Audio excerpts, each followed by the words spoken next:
SB क्रिएसनको प्रस्तुति हास्य टेलिश्रृङ्खला खतमै भयो।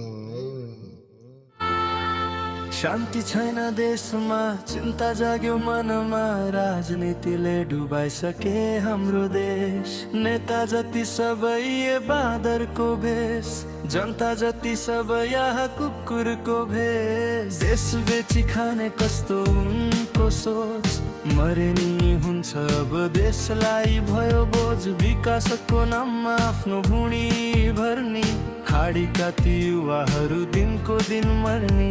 नेतासँग जनताको पनि बिग्रियो मती, देशले लियो हजुर अब कछुवाको गति। भस्मै भो हजैमै भो, विकास जति सबै अब हजमै भो, बुद्धि जति सबै यिनको भस्मै भो। खतमै भो, खतमै भो, खतमै भो।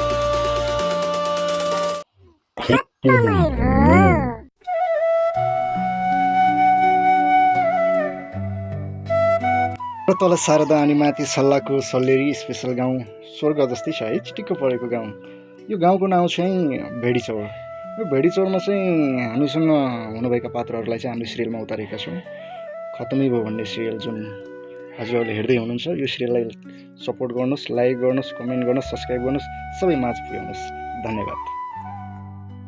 र ती पात्रहरूको हामी परिचय बनाउन गइरहेका छौँ। भिडियोलाई अन्तिमसम्म हेरिदिनु होला। उनी हुन् दीक्षा। उनी चाहिँ धेरै टेन्सनमा छन् जस्तो छन्। उनको टेन्सन के हो हामी बुझौँ।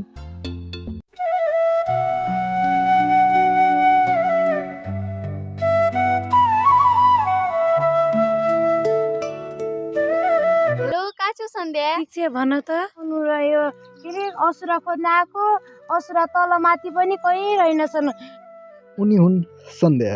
उनी चाहिँ सधैँ काममा व्यस्त अनि मस्त रहने गर्छन् र उनलाई कहिले कहिले लभले पनि अलिअलि हानेको जस्तो गर्छ। हेरौँ उनको क्यारेक्टर। खेत रोप्नको लागि असुराले भनेर बुवाले हेर्न पठाउनु भएको थियो। असुरा पनि तलमाथि सब सका भइसकेछन्। भन त तिमी बरु कहाँ छौ? मैले लास्ट टेन्सनमा छु सन्डे, माथि चौरमा आऊ न। ल ल दीक्षा, तिमी त्यही छौ, त्यसो भए म त्यहीँ आउँछु। तिमी होइन र दीक्षा, तिमीलाई केसको टेन्सन छ? आऊ पहिला हे। ल ल भइहाल्छ। तिमीलाई के टेन्सन भयो नि भन त? त्यसले मेरो फोन पनि उठाउँदैन, मेसेज पनि हेर्दैन, यहाँ बल खेल्ने चौरमा पनि आएर। लास्ट टेन्सन भइसक्यो, कहाँ गयो त्यो? दीक्षा, तिमी पनि मलाई तिम्रो जस्तै टेन्सन हुने बनाइदेऊ न, ल पारिदेऊ न, एउटा केटा खोजिदेऊ न।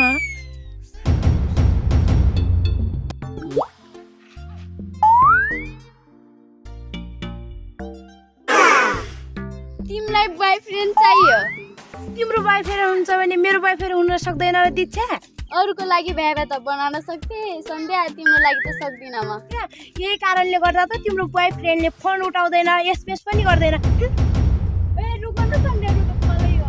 तिमी जस्तो रुखको घमण्ड गर्ने मान्छे चाहिँदैन दीक्षा मलाई।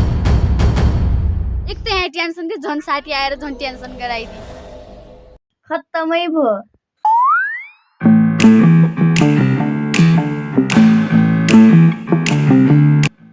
यिनी हुन् सुकुटी। यिनी चाहिँ रक्सी खाने मान्छेको पछि पछि हिँड्नाले यिनको नाम नै सुकुटी राखिदिएका छन्। यिनी पात्र पनि कमेडी छन्। हेरौँ है त।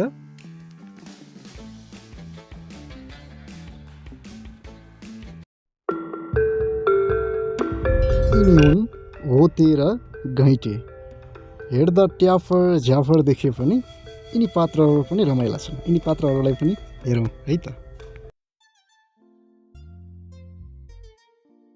सुकुटीले फोन हान्यो त, उठा न उठा। कसैको फोन पनि उठाएको छैन, एसएमएस पनि रिप्लाई दिएको छैन, उठा न। ल ल हामी आउँदैछौँ, त कहाँ छस् भन त। आयौँ त है हामी।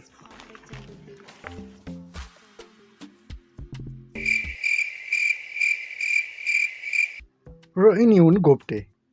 बेला बेला यिनी घोप्टिरहेका हुन्छन्, बाटो घाटो यिनी जहिले पनि ट्रिपमै भएर हिँड्छन् नि त। त्यही भएर यिनी पात्र पनि एकदम कमेडी खालका छन्। यिनी पात्रलाई पनि हेरौँ।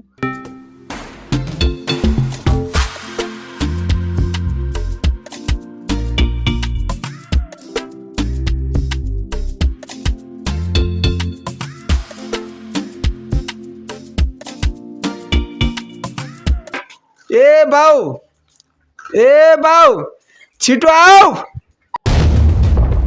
नि हुन् मुरलीधर, यो गाउँको हुने खाने मान्छे। उनले मुरली चाहिँ बजाउँदैनन्, उनले भेटिएपछि छोराको गाला चाहिँ नराम्रै तरिकाले बजाउँछन्। हेरौँ है त उहाँ पात्र पनि रमाइलो हुनुहुन्छ। को पागल आयो? को पागल हुनु? तिम्रै पागल छोरो हो बाउ।